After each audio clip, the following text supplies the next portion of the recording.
First, I want to give credit to Ken for that book. I bought it a long time. Where's Ken? Thank you. I got that book, so I actually took notes to prepare a speech. It's not going to be too long, but that's because of the mental ABC, so thank you, Ken. I know the Patriots are good, but more importantly, the Raiders are 4-3. One game over 500. It's like being undefeated if you're a Raiders fan. Thank yous first. Smart Circle, everybody involved. From Marty to Laura to everybody in the back end. I mean, Al, I know he works with, all the recruiting, Job Window. I don't think, how many of you guys use Job Window here? Raise your hand. ZipRecruiter, all that stuff. I mean, it's unbelievable what these guys do on the back end. And also having to deal with me being late for every single Dallas registration for the past 3 years. Thank you for still letting me go and getting me rooms. I'm always a pain in the ass when it comes to that, so thank you for dealing with me. Hopefully I get better at that. I got to get a better student mentality. Lindsay, my hub, she's amazing. She's the reason I have money. Otherwise I wouldn't have any money. She always keeps tabs on me and helps me with stuff, so I really appreciate her. My team in San Diego, the behind-the-scenes people. Everybody talks about an administrator. I have someone who strictly does compliance. Literally just compliance. And this guy's been with me for 4 years. Ryan is a huge part of what we do and build the organization. My administrator, Allie, has been incredible. Ebony, who's my recruiter, she's been with me since I started in Sacramento, and she is like she's not an admin anymore, or else she would win every single year. She's a recruiter, so she's going to continue to add more offices. She's the reason why we have a successful team and why we're going to continue to grow. All my owners and managers, there's lots of names, so I'm just going to run through them. Mike T, Ty, Brian, Vanessa, Nadia, James, Phil, Jessica, Serena, Carlos, Tyler, Ray, Brooke, Matt, Mike Van Doon. Thanks guys for coming out. Look forward to seeing you guys up on stage here in the next couple of years. I want to thank Rachel. She's been just in the back end when it comes to recruiting and all of the conference calls she puts together. She really helps out everybody that's in my team and in the divisions that I'm involved with. Enrique, he's been, he doesn't really notice, but I take so many notes on what he says in all his conference calls. I sneak on some of them and just listen in and don't even say anything. I think I'm supposed to be on the call, I still don't say anything. But I do take notes, and he's been extremely helpful for me in my growth with AT&T. Ken, who's visiting these two guys this last year, changed my career. I spent time with Ken, I spent time with Enrique, and it changed my career. I spent 4 days with Ken, 3 days with Enrique, and what I learned from these two guys, Ken is patience, the advice he gives. Every single time I get off a call with Ken, I run that exact meeting for my guys. My office just gets better, grows, headcount, sales, everything. So there's a reason why he's making $7 million a year, and I'm not an idiot. I know he's making more than me, so I'm going to listen to what he has to say. I really want to thank Matt.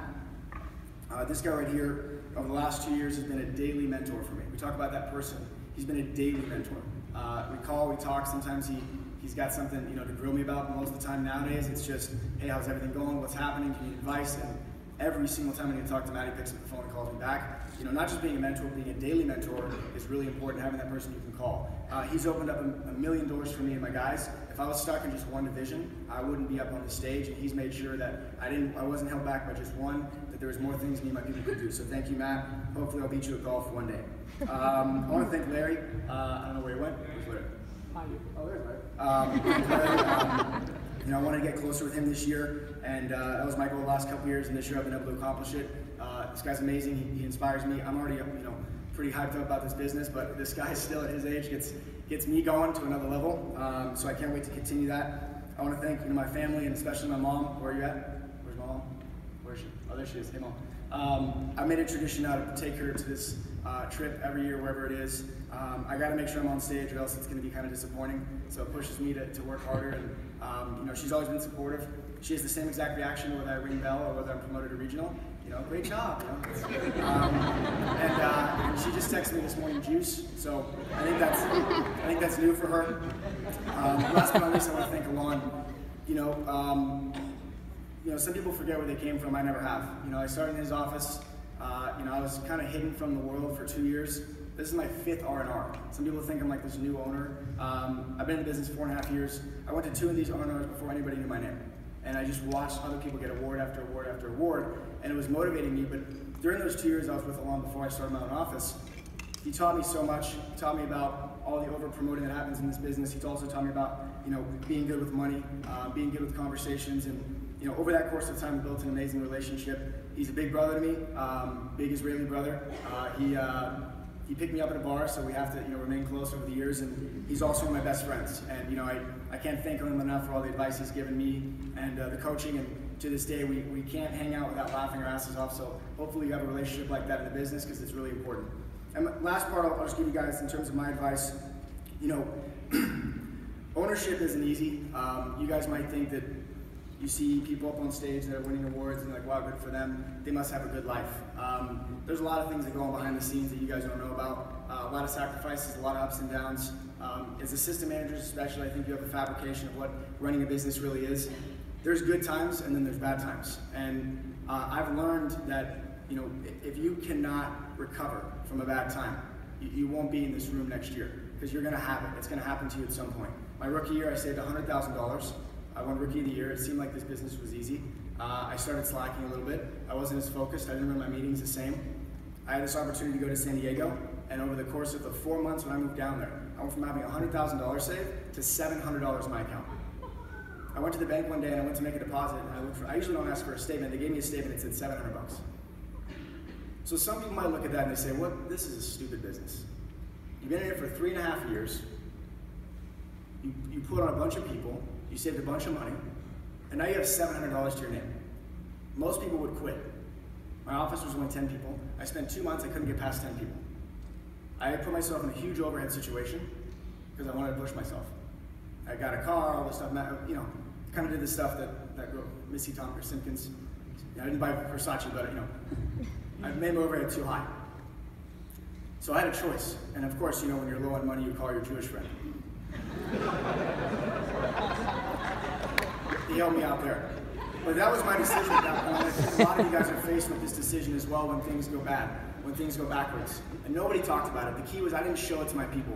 I didn't go in my office and start sulking. I didn't start missing days. I didn't start over-delegating because I was scared. I didn't hide in the corner. I started calling people. I started calling Ken. I started calling, you know, Matt Moore. I started calling everybody. I got desperate because it was either put up or shut up. It was either I won or I lost. And that mentality, that desperate mentality, I think a lot of us lose when we taste a little bit of success. We don't lose the hunger. You guys all know the feeling of when you're chasing something. You want it so bad because you've never had it before. That chase is the most powerful thing in the world. If you are on a chase, you're running as fast as you possibly can. Because you realize if you don't catch it, it's never going to happen. When you catch it, and you realize you have to start another chase, you know, you feel like, hey, I caught it last time, so I'll catch it again. So what do? You run slow, you don't run as fast, you don't try as hard, you're not as focused. And I got schooled. And so my second year in ownership, it wasn't as pretty as people sound. But that after those 3-4 months of going to $700, I turned it on, and in 6 months I saved $200K. And I realized all this stuff, excuses I could point to, the people, the division, this, it was all just BS. And that lesson for me was the most powerful lesson in this business. It was a lesson for my people. It was a lesson for the new owners. It was a lesson for assistant managers. You may be hot one minute, but you may be not the next.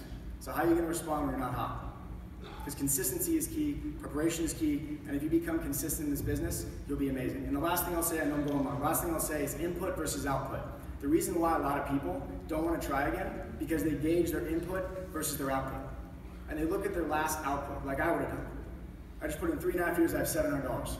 Why would I want to put the same input if I'm going to get 700 bucks? So people do this math.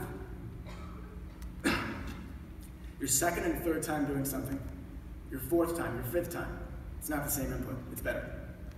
So it means your output is going to be better. So when you do things the second and third time, you should be excited because you're going to get a better output. And I've learned that over and over and over again. The people I work with, the promotions I have, they keep getting better. It's because I'm getting better. And if you're not chasing something, you're not desperate, somebody behind you is going to take your lunch. Thank you so much.